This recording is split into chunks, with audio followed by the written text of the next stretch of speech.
हम पुकार पुकार के बोल रहे हैं सर, आदमी लोग सुन रहे नहीं है। ये तो जादू वाला तेल नहीं है, ये 108 जड़ी बूटी का तेल रहता है।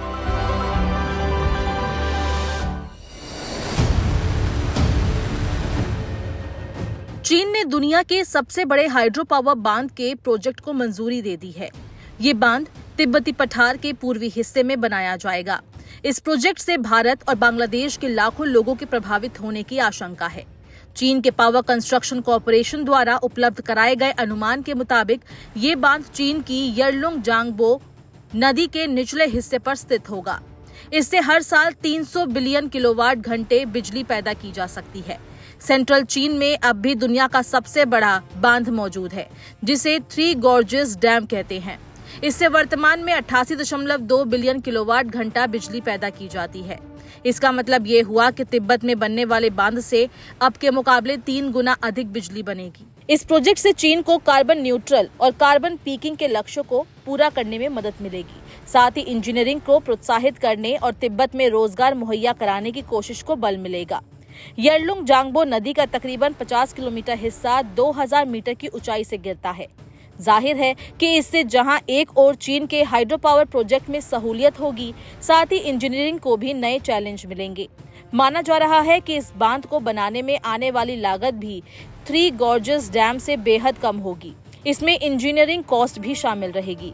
थ्री गॉर्जेस डैम की लागत करीब 254.2 बिलियन युआन थी, जिसमें 1.4 मिलियन लोगों को विस्थापित करने का खर्च भी शामिल था। हालांकि थ्री गॉर्जेस डैम की लागत का शुरुआत में अंदाजा 57 बिलियन युआन ही लगाया गया था।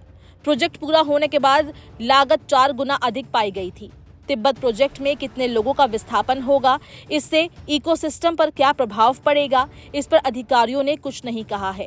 कहा जा रहा है कि तिब्बत में बनने जा रहे इस हाइड्रो पावर प्रोजेक्ट से जहां एक ओर चीन की बिजली जरूरत का 1/3 हिस्सा प्रोड्यूस किया जाएगा, इससे पर्यावरण और नदी के प्रवाह पर भी गंभीर असर पड़ेगा। चीन के इस प्रोजेक्ट से भारत और बांग्लादेश की चिंता बढ़ गई है। दोनों देशों ने इसे लेकर अपनी आपत्ति जाहिर की है। उनका मानना है कि इस प्रोजेक्ट से पर्यावरण के साथ साथ नदी की धारा में बदलाव आएगा। आपको बता दें कि यरलुंग जांगबो नदी तिब्बत के बाद जब भारत में प्रवेश करती है तो ब्रह्मपुत्र कहलाती है। ये अरुणाचल प्रदेश और असम से होकर बांग्लादेश में चली जाती है। इस प्रोजेक्ट से चीन को कार्बन न्यूट्रल और कार्बन पीकिंग के लक्ष्यों को पूरा करने में मदद मिलेगी। साथ ही इंजीनियरिंग को प्रोत्साहित करने और तिब्बत में रोजगार मुहैया कराने की कोशिश को बल मिलेगा।